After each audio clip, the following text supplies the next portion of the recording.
Көтөр башыңды. Толық аты жөнүң. Қайсы жыл туылғансың, қайерде? Громко, ясно? 1993, Талас районы.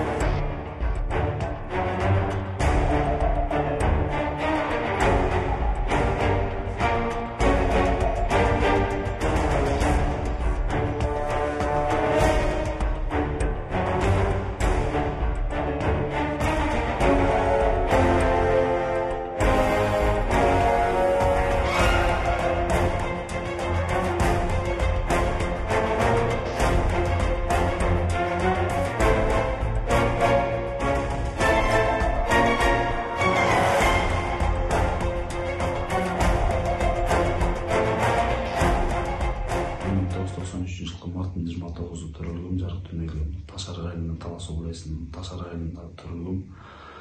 2016 жылы 168 статья менен соттолгом. Азыркы учурда колонна поселениеде 39 мекемеде сурогумду, калган сурогумду өтүп жатам. Положение смотрящий дегендерден откажусь от воровской идеи. Азыркы учурда закон негизинде законно прослушанный гражданин болуп жашап атам.